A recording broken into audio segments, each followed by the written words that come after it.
the QR code to find out more. Thank you again for the very generous introduction. There is a lot more to the work I do, which you can find out there. I'd also like to say hello to the research group members here who are waving. It's wonderful to have Desi, Bonnie, Donna, Gil, Noel and Wiwi here, and I will refer to some of their research as we talk today, because the research group on education, environment and sustainability, it does a whole range of different research from a number of different scholars drawn from around the world, and it's been a real privilege to work with them. There's a picture there of us on a walk down in Victoria. Yesterday we went for a tour of a volcano, and that was a wonderful experience.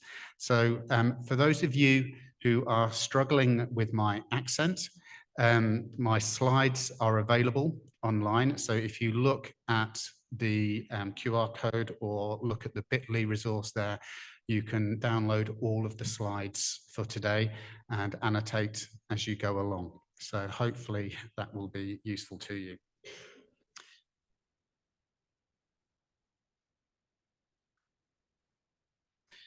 So with the opening speech, one of the things which was mentioned today is that this event brings together people from mathematics, computer and science education. And what I'd like to do in my contribution this morning is focus mainly on education research that supports the SDGs. So I'm going to give an overview of how the education aspect of the SDGs fits together. What I will be doing is revisiting some of the ideas and themes which were put together in a book called Curriculum and Environmental Education: Perspectives, Priorities and Challenges. And as a professor of education in a curriculum, teaching and inclusive education faculty, I spend a lot of my time reading different reports from around the world, and these will be some of the ideas and themes which I will be picking up on as we go through today. So you can see a range of UN documents there, and as was mentioned before, I'm involved in editing a journal called Environmental Education Research, which publishes a lot of international research, about 100 articles a year on environmental and sustainability education. So I will be trying to weave together various ideas into a kind of conversation around education and the SDGs. So as an overview, the three themes which I have prepared for today is to invite you in the room and online to be thinking about what researchers need to consider about the different discourses on education for the Sustainable Development Goals, or what we might abbreviate as E4SDGs, and its educative potential. We are all interested in the power of education to transform the world, so that's one of the things I want to consider today. I also would like to think about which principles, practice and prospects might the community pay special attention to, and on that there will be some ideas around the key concepts, but also the realities of putting some of those concepts into practice, which again, some of the students and colleagues from the research group will be talking through in further detail in their presentations today. And then I also would like to illustrate in the latter part of my talk some of the priorities which we might have for research to understand and develop quality education approaches. You'll see that the three themes are color-coded, and whether you're following along with my slides or just watching here, you will know how far we've got along because the color code will shift. So just to start with, many of you will be familiar with the UN Sustainable Development Goals, and the ones which I will particularly focus on today are the ones which are appearing highlighted in yellow. So thinking about things like quality education, sustainable cities and communities, and so on. If we look at some of the background to education and the Sustainable Development Goals, there's a rich history of discussion since particularly the 1980s in the World Conservation Strategy, the Rio Earth Summit and so on, which were discussed in the book I mentioned before. But to bring it up to more recent times, about 5 years ago, the UN published a guidebook on education for the Sustainable Development Goals and the learning objectives. And one of the things which the author of that particular collection wanted to emphasize was that there were key competencies for learners to develop in ESD. And the particular guidebook there focused on different ways of implementing those. So these might be some of the things we need to consider, particularly as we think about what does that look like internationally, but also in Indonesia. So if we take the SDG 11, Sustainable Cities and Communities, this is my first trip to Indonesia. When I arrived on Thursday and we drove from the airport, I thought sustainable cities and communities in Jakarta through to Bandung is going to be a key challenge, which everyone is going to face. So if we look at that particular report, one of the things we will find on page 32 is the summary of what SDG 11 is about. It is about making cities and human settlements inclusive, safe, resilient, and sustainable. Now, those competencies which I mentioned before come from a European tradition of thinking around, say, action competence and different types of competence, systems thinking, anticipatory thinking, strategic competencies, and so on. And those are developed through very familiar terms to educators, the cognitive, the socio-emotional, and the behavioral. Now, I'm learning more about Curriculum Merdeka as my students and their projects emerge. But one of the things which I think is really important to recognize from that document is that competencies aren't things that you can teach in 45-minute lessons. They are things which learners have to develop for themselves in communities, often communities of practice, on projects and areas, on themes which will make a difference to their lives. So if we think about these in a bit more detail, some of the ways that that guidebook recommends is the key methods will include things like collaborative real-world projects, vision building exercises, the analysis of complex systems, and critical and reflective thinking. Again, I don't have time to go into these in a lot of detail, so please take a look at the slides and the links which are embedded there to find out more about those. But if we apply those different techniques to learning for the SDGs in relation to sustainable cities, one of the things which is seen as a principle or something which we need to consistently recognize is the needs of the learner group. What we teach in a primary school is not the same as what we teach in a university. The context, again, we live in many different contexts. We learn in many different contexts, in the curricular space, in the co-curricular space, in the extracurricular space, in formal education, in informal education, in non-formal education. And again, there may be different things that we need to factor into our decisions around how we educate for the Sustainable Development Goals, which basically means not one size fits all. And again, I thank Bonnie for this shirt. It was a good size, and I hope today we can think about what is a good fit for, say, an Indonesian context. So another thing which we need to consider is the resources and support available. It's very easy with the Sustainable Development Goals to have very high ambition, but not the human resources or the financial resources to make those happen. But also keeping the purpose in mind and not using that as an excuse not to act and begin to realign our education systems. So particularly for SDG 11, thinking about whatever provision, whatever offering we make within, say, schools is learner-centered, action-oriented, and transformative to whoever is learning. And that also means teachers and educators, because no one comes to this knowing the answers. It's often a journey that we go on together.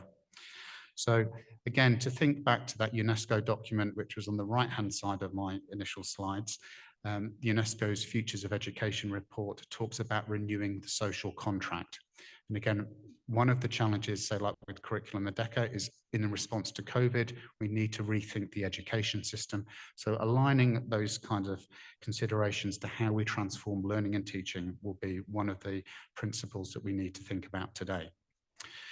So because I am a professor of curriculum, I obviously like to read old books. 100 years ago, John Dewey, who many of you will have heard of, talked about schools as concrete shapers and contributors to democracy.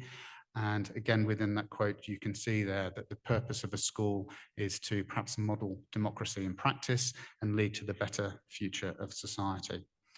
And again, writing over 100 years ago, he invited us to think about how the experience of students in schools allows them to perhaps escape some of the limitations of their social group so that they can come into contact with ideas, traditions, challenges which help for the betterment of society, increase equity, increase inclusion, but also when it comes to environmental stuff and sustainability aspects, begins to update that for 100 years later to think about questions like what is actually worth learning, how do students, teachers learn, and how can we go about understanding whether students have learned something. So aligning those three different aspects together mean that quite often, if we look at the SDGs, we see education for sustainable development linked with, in 4.7, with global citizenship. So educating for both a local, a national, and an international citizenship is a way of updating John Dewey's arguments.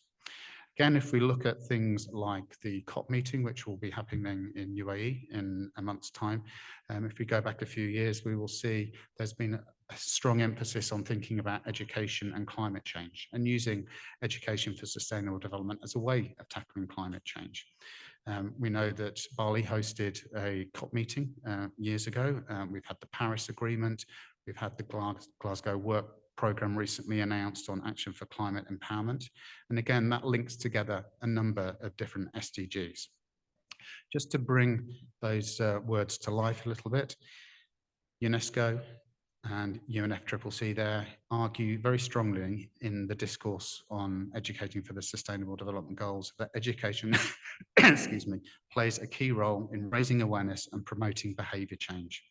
And again, it's through education as one of the main tools society has, alongside regulation and investment and legislation, that we can begin to increase capacity to adapt and perhaps mitigate some of the challenges that we face.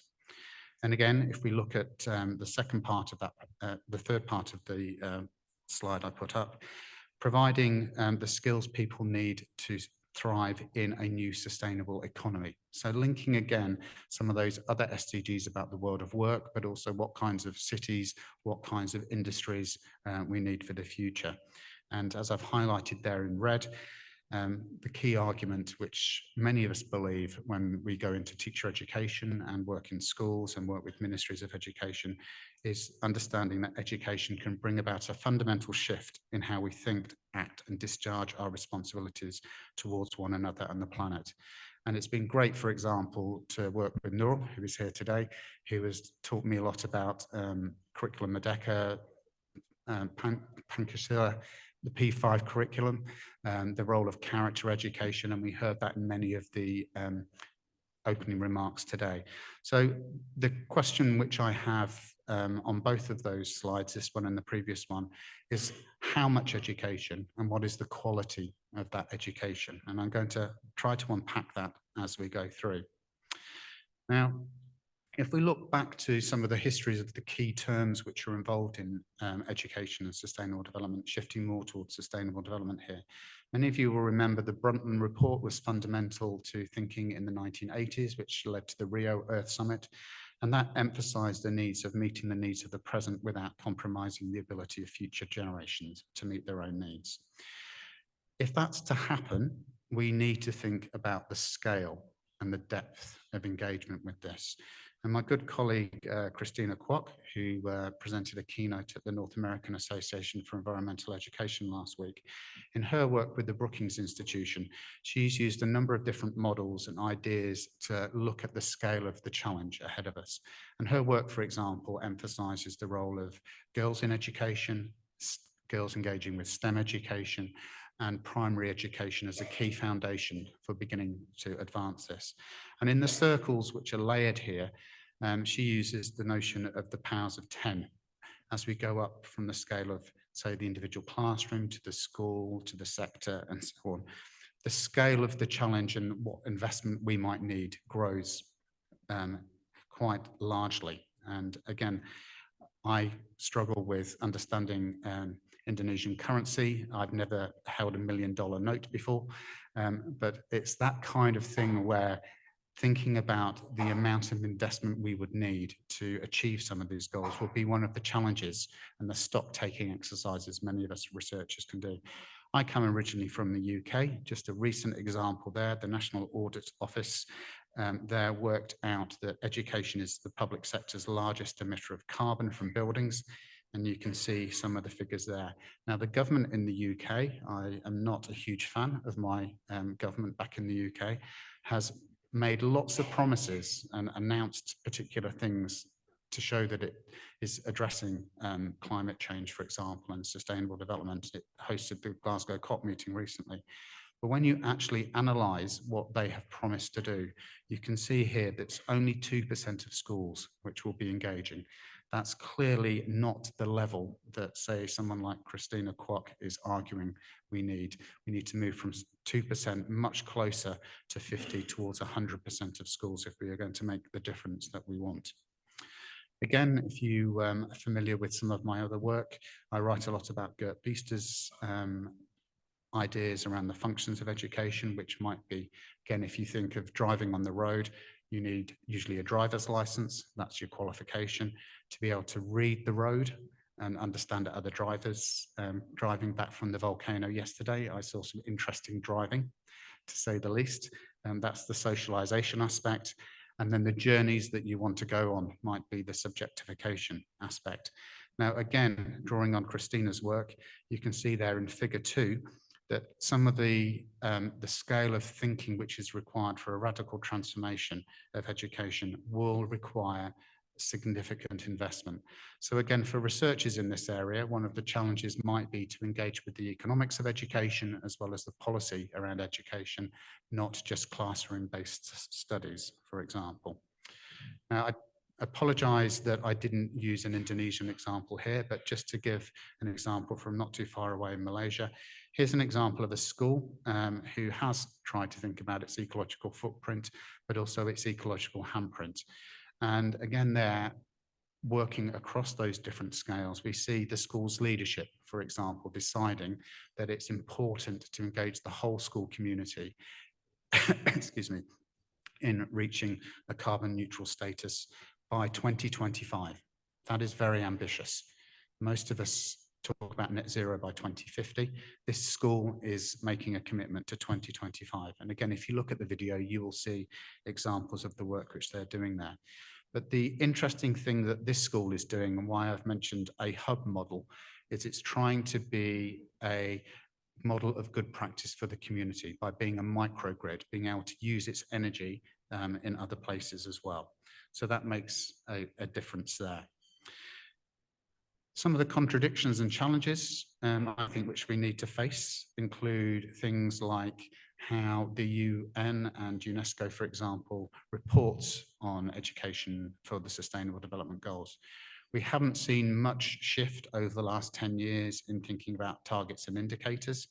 We can see, for example, that the indicator for 4.7.1, 4.7 being on education for sustainable development and global citizenship, is the same as that for awareness raising about responsible consumption and production, and is the same for 13.3 on climate action.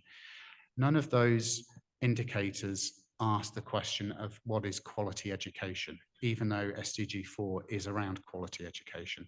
So instead of moving instead of starting and remaining in a paradigm of measurement, and I've used the scale there as an example, getting at that question of the heart of education and what are we communicating in schools around the importance of engaging with these things. There are other ways of thinking and talking about this. So moving away from a quantitative, perhaps to more qualitative discussions around education, which is going on. Excuse me. Again, in some recent work, we see emphasis in the Berlin Declaration, and also you can see on the bottom right, education for sustainable consumption in Indonesia.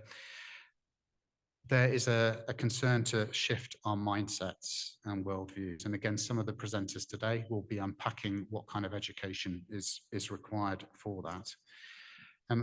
What I just want to do is say that, again, as we move through this presentation, there is a heap of research which has gone on recently. This is just from the latest edition of the journal that I edit.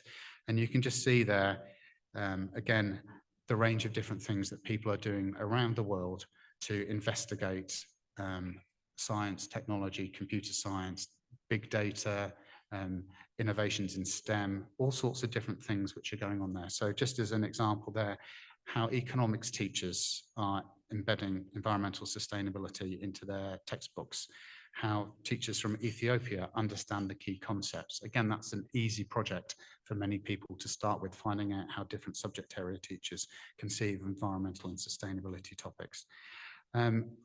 I have a bit of a joke with some of my students who most of the time I like to have a vegan diet. I have found that a bit of a challenge in the last few days, but I'm open to exploring some amazing Indonesian food. But again, looking at the day-to-day lives of our students and what our schools offer, thinking about the food that we eat, where it comes from, and what kind of footprint it has. There are many studies which illustrate that. And you'd be surprised, I guess, by the second to last one there, a citizen science project from Taiwan looking at roadkill. It's amazing where the Sustainable Development Goals can take you and topics for investigation. So to move towards the final part of my presentation, again, when we look at that guideline set on what it might look like to educate for the Sustainable Development Goals, I think there are obvious spaces within any curriculum. Curriculum Merdeka is a good example of this. But if we look at those cognitive learning objectives, there are subjects which we may need to revisit, invest in, invite to the 10th conference, like getting the geography teachers here to look at some of their kind of contributions in this space. But again, I think if you're familiar with the Curriculum Merdeka website, you'll know there is a strong emphasis on P5 and character education and certain other values there. So if we look at some of the socio-emotional learning objectives, things like action competence, service learning, community and citizen science is another space where we could expect there to be movement in the next few years, particularly towards Agenda 2030, to invest in these kinds of things. So again, P5 is probably an interesting space for us to look at the potentials there to begin to transform education in those spaces. And then thinking about behavioural learning objectives. Just as an example, I like this map. I'm, as I said before, a geography teacher by training, but thinking about how we might localize the SDGs to different areas. Desi, who will be talking about climate change education, in her study, she has been looking at things like where the hotspots and priority areas might be in terms of climate change challenges. And there's obviously a connection there to be made about what kind of education provision is available in those areas to begin to address some of the mitigation and adaptation challenges. So again, it may be that in terms of looking at students' life worlds, their livelihoods, their lifestyles, there are other aspects of the broader role of education in society that we need to consider. And again, with the recent reports there, one of the things we know from international studies of this is there has been little progress on linking these things together in the Asia-Pacific region. So again, if Indonesia can take the lead on that, that would be a fantastic opportunity to show models of good practice and hopefully network and disseminate that to others in the region who are perhaps falling behind on those kinds of things. So again, thinking about some of the learning approaches and methods which people might use. There are many examples in the literature. Some of them are very Western, and some of them are more, dare I say, Eastern or Southern in perspective. But we can look at some of the different ways that, say, for example, with SDG 11, how sustainable cities and communities can develop. And again, use curriculum development projects, co-design projects, surveys, initial teacher education initiatives. It's a shame that our good colleague Gingin cannot be with us today. And again, I thank him for helping arrange this particular visit and team meeting. We'll be talking a bit more on Monday in the symposium about this, but looking at how integrating STEM opportunities into some of this work is a great opportunity. So again, if we think back to what are our aspirations here, What do we imagine? For example, every citizen has a right to know. Do our provisions in school, in the Scouts, in universities, in lots of different spaces, encourage us to think about what counts as adequate, safe and affordable housing? Who determines if transport systems are sustainable and inclusive? Some people have access to certain forms of transport, some others don't. Again, is that part of what the SDGs are going to raise for us? The transition, say, from fossil fuel and internal combustion engines towards more electric and perhaps more locally generated sources of energy, like through solar and batteries. What can we do to change infrastructure? Again, geography teachers love to talk about these kinds of things. I think in terms of geographical information systems, there's a great opportunity for computer science teachers and for STEM educators to work together on examining these kinds of things. What counts as heritage? What do we need to protect? What do we need to maintain? What do we need to sustain to not become like every other country, for example, with strip malls and high consumption and irresponsible consumption and production.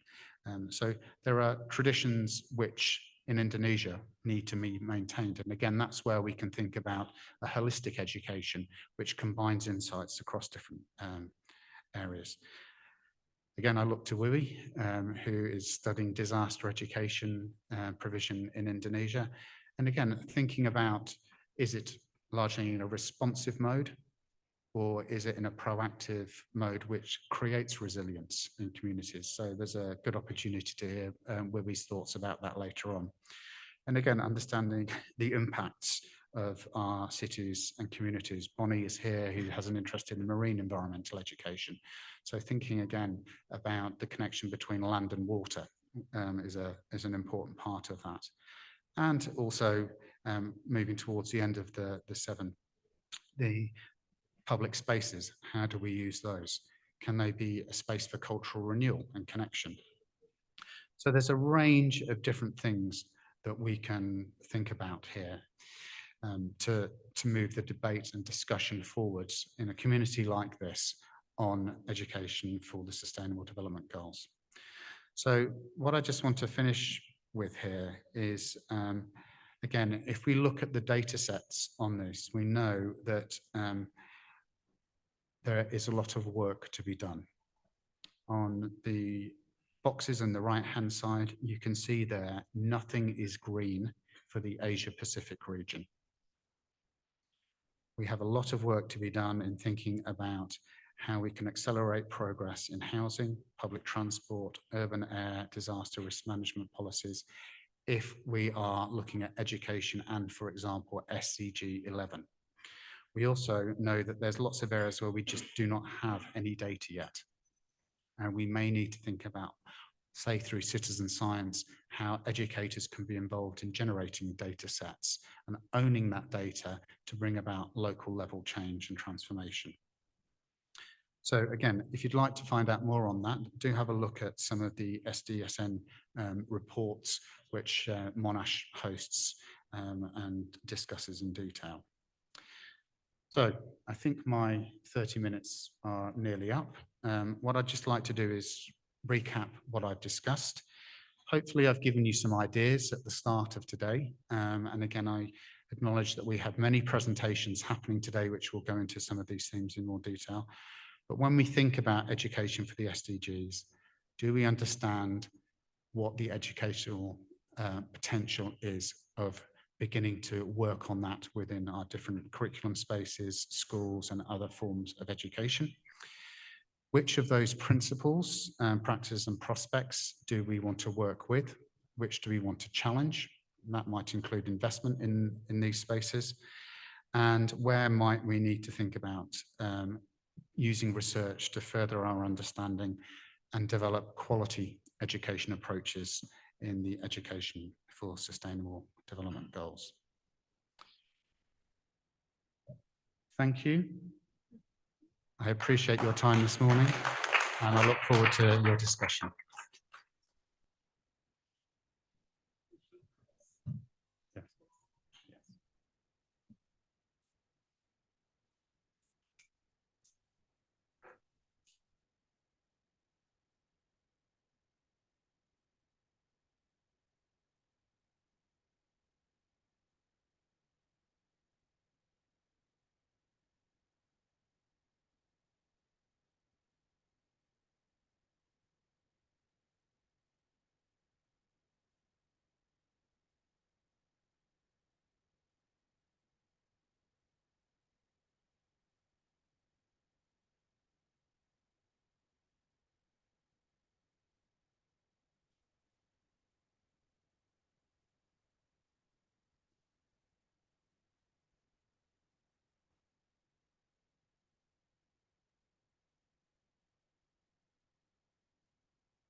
Yes, yeah. Okay. Okay. Thank you very much for the uh, time. Hello, good morning, Professor Alan. My name is Lia Laila Sarah. I'm physics teacher from Senior High School, Laboratory School, UPI. And now I'm a student from Science Education at doctoral degree. Sorry, I'm a bit nervous. Okay, and your presentation is really interesting, but your speech is very fast. So some point I couldn't get it. Okay, thank you. First of all, my school implement curriculum Merdeka. This is the second year, and we have some program to implement SDG and climate change education. We joined the program from Xiaomi Okitep in Science about Southeast Asia climate change education. For example, we have a program to integrate it about renewable energy in the classroom, and also urban gardening, and recycle about waste from our canteen. But as a teacher, it's difficult to implement a program due to we don't have guidance how to implement. That's the point of SDG education, based on the heterogeneity of my students. And also, as a teachers, I need a framework. That from your presentation, you talk about some ideas that very interesting topic, and I want to learn more about the topic, and I want to know about where I can find the resources to learn about the ideas that you present before. And the second one, I would like to ask about your presentation is about how to transform the education from macro level to micro and meso level. That in our country, every teachers, I think they have 30 hours per week for teaching classroom. And in the classroom, we have large number of students. So I want to know more about how to transform the micro level to micro and meso level. Thank you very much. That's very nice in presentation.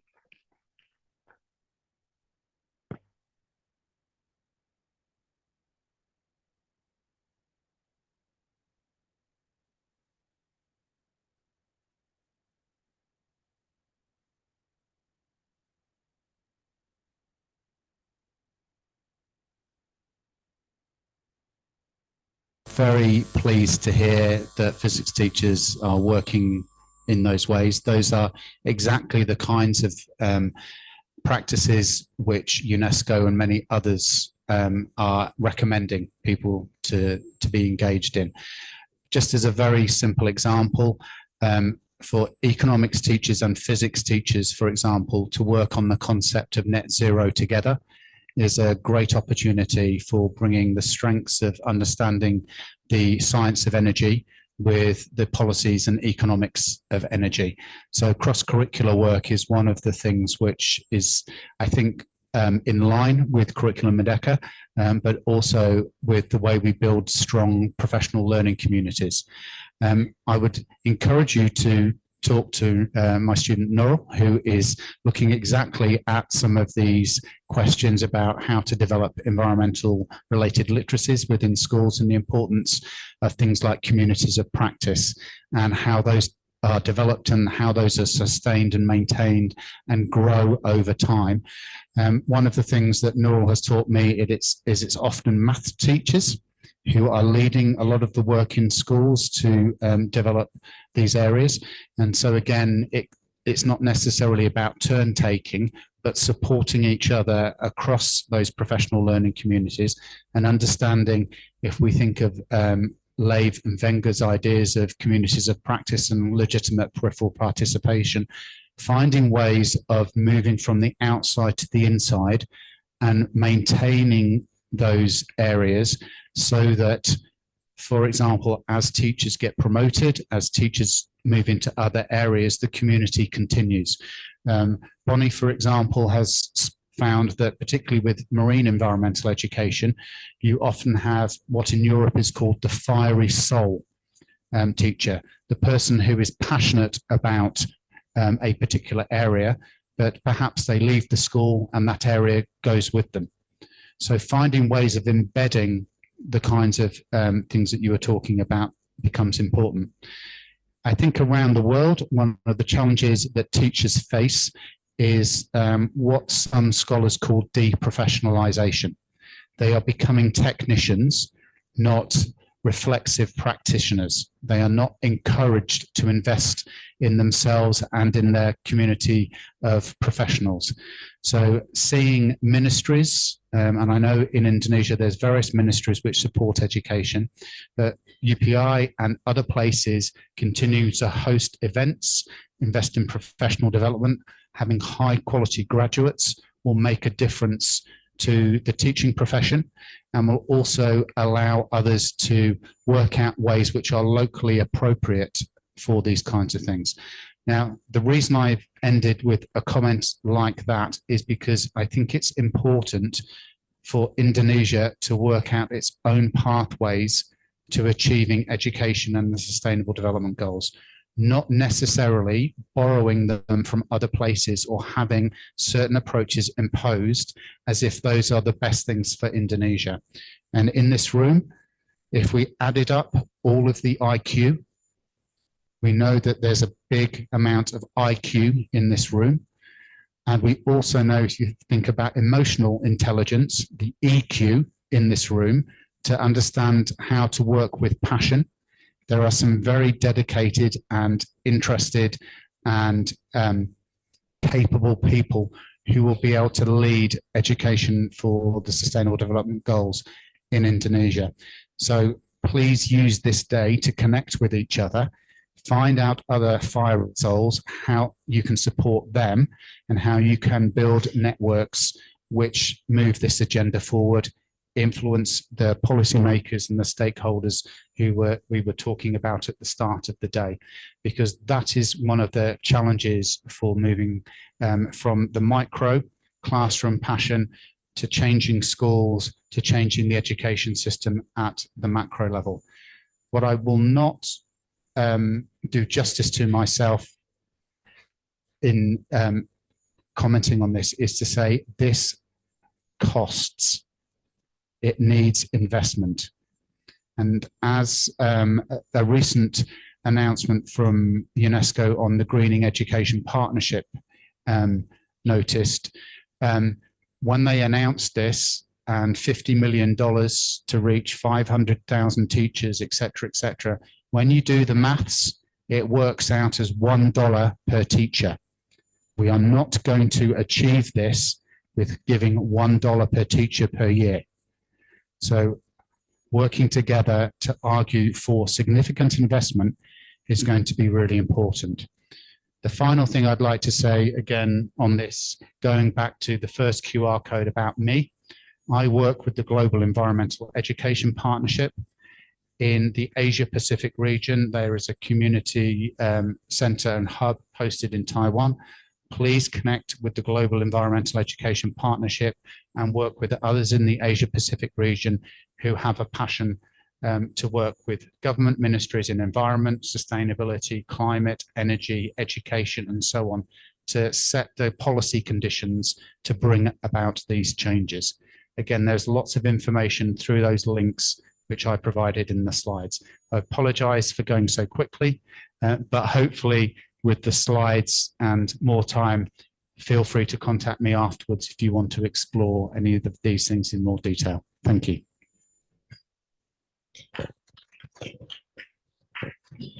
Thank you, Professor.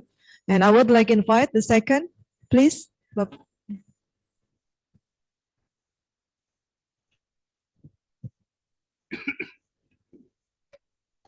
Thank you for the opportunity. Hello, Professor. My name is Monash. I'm from Monash University, and right now I'm a student of doctoral program in science education program in Universitas Indonesia. Okay.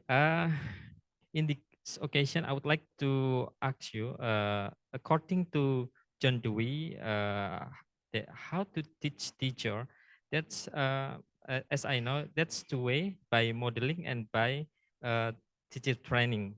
And right now, I'm a member of a research team in my university and conduct a research related to ESD by using technology packaging using biodegradable plastic, and we integrate in our lecture program, and the question is related with the researches, and maybe based on your work or experience, what's better, using modeling or using teacher training program to teach or to prepare science teachers? And the second question, that's still be our problem related how to assess the ESD program, because we cannot assess only limited time, but also must be sustainable assessment. Maybe you have experience or work or best practices about how to assess the program related to sustainable assessment. That's our question. Thank you very much. Thank you. I do like being asked 2 questions for the price of 1 from both of the questions so far. So I will try to remember all of what you said and respond to both parts. One of the other PhD students with us here today is Monash, and in her PhD project, she's very interested in how teachers come to care and express hope. And I think one of the things we can think about for our teacher education programs is what kind of values and aspirations do we expect of the people who are becoming teachers for the next generation. If it is about technical ability, that is one thing. But in terms of the heart of who we are as teachers, I think how we foster courage, moral courage, solidarity, hope, and care can become an interesting way of thinking, what do we expect of our graduates? In Australia, for example, we have the Australian Professional Standards for Teachers, and many of our graduate teachers, by the end of their course, are in a mindset or a logic of ticking off, I have achieved this, I have achieved this, but they lose their heart. And I think to ask, is there one right way of being a teacher, for example, would miss the point. Teachers, if we go to the core of the word, education is about drawing out, and that drawing out has to come from our head, from our heart, from our hands in making a difference. So having a unified view of what it means to be a teacher, and in our teacher education programs, keep returning to that question, what does it mean to be a good teacher in these times, is another way of thinking about education and the Sustainable Development Goals. Again, SDG 4 is on quality education. And it's not just the number of teachers we graduate, it should be about the quality of the teachers we graduate. So bringing it back to that question of the different qualities, competencies, etc., that we can foster within our teacher education programs. I had a colleague who retired this week. In Australia, it's the last teaching week because we have a slightly different calendar from, say, the Northern Hemisphere. And I was really touched by seeing how her students recognized the dedication she had to the teaching profession and why they wanted to stay connected with her. I think that one of the ways that, despite the challenging conditions many teachers work with, instead of burning out, instead of leaving the profession within the first 5 years, which is a real phenomena in Australia, something like 25 to 50% of teachers leave very soon after their work. Sometimes they don't have that passion and they don't have the modeling from their teacher educators or necessarily from the schools that they work in, that they are working on something for the common good. And to go back to Dewey, his notion of schools as a space for living democracy, not as a preparation for democracy, but as an opportunity to ask hard questions about ethics, about living practices and so on. If our teacher education programs, if our professional development, if our ministries are prioritizing those things, then I think we will begin to see some of the questions that you've raised answered by, again, transforming not just the classroom, but the school and our understanding of education. And that transformation at some level is also a reclamation. Many of us go into education having sound reasons for teaching and learning, and that is compromised by heavy workloads, lack of support, isolation. So reclaiming what it really means to do education can actually be very transformative too. So again, it's a real privilege to be invited here. I am not a computer science educator. I am not a STEM educator, but to think about the philosophy and the role of curriculum, I think is an essential part of our programs. So recovering that and having debates around that is, again, what we like to do to grow our hearts. So again, if we see education for sustainable development as about growing the heart and soul of a nation, I think that would be a good thing. I hope that answers your question, but I would happily talk later on in more detail. Thank you.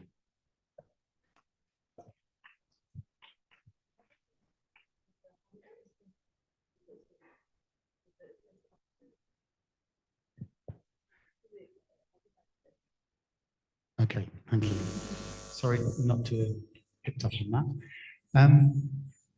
When I was a PhD student at the University of Bath, we used to have a journal edited there called Assessment and Evaluation in Higher Education. And whenever we talked about assessment, we always had to talk about evaluation. The two words go together. The joke that someone told me at the time was, just because you weigh a pig every week does not mean that it's going to be tasty.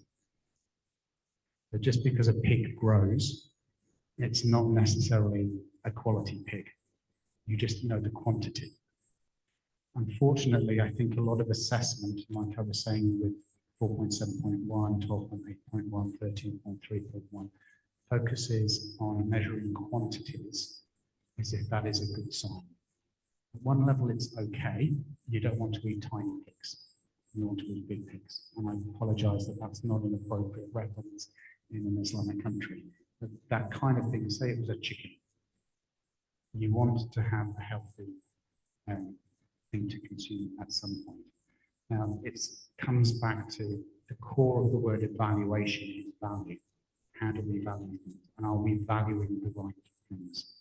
So to me, we flip that over into what the Education for Sustainable Development goals are focusing on, is the Brundtland report talked about, do we meet the current needs of the current generation without jeopardizing the needs of future generations?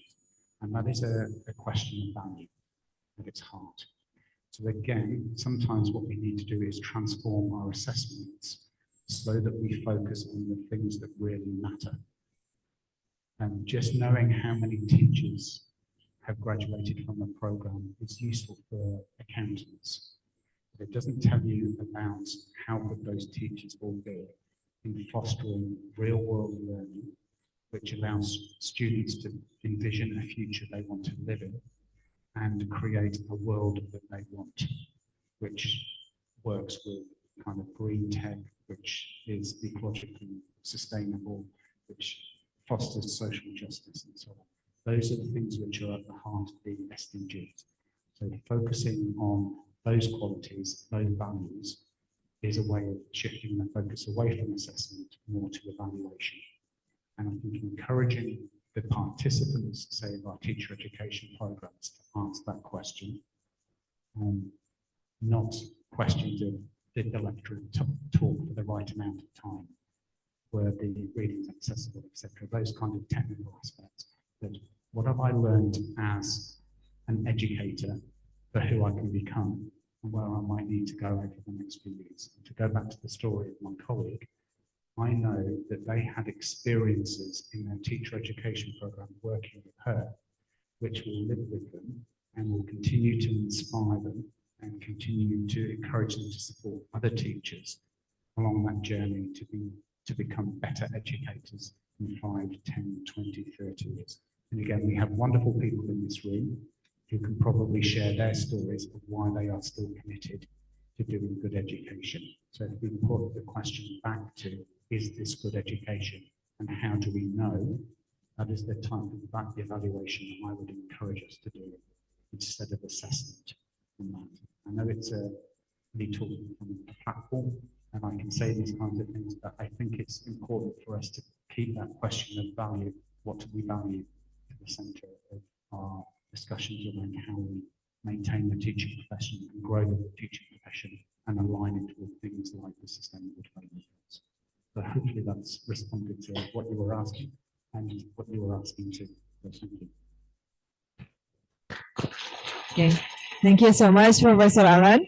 Okay, so ladies and gentlemen, this is the end of our sessions. So I would like share about some key points from our discussions. The first one, maybe this is hard to us as Indonesians relate with our changes of the curriculum and also environmental, but the main is we should start now to implement education for sustainable development in classroom.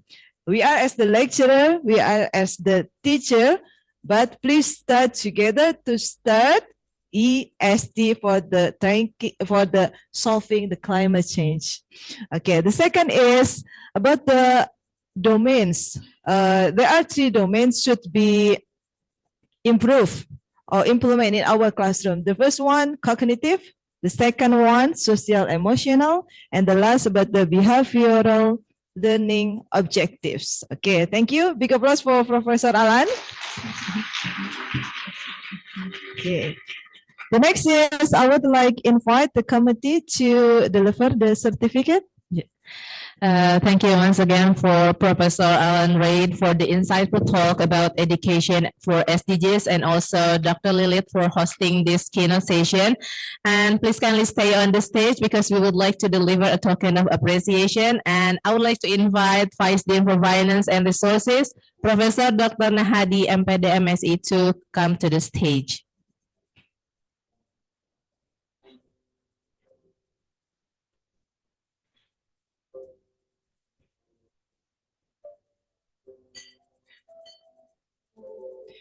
Please give a big round of applause to Professor Alan Reid.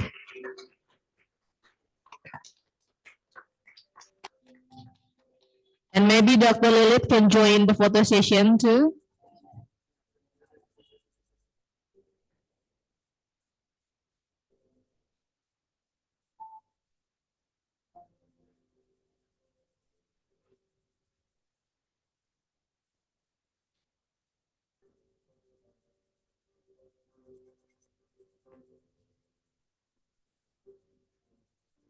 Thank you once again, Professor Alan Reid. Thank you also to Professor Dr. Nahadi. And please kindly be seated. Thank you.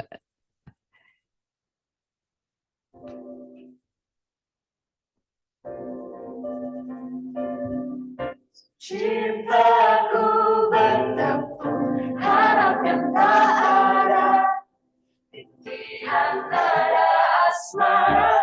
Ingin ku kembali ke masa remaja, serasa damai dan makna yang ku mau kau untukku, meskipun kau tak rindu. Engkau aku suka.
Thank you.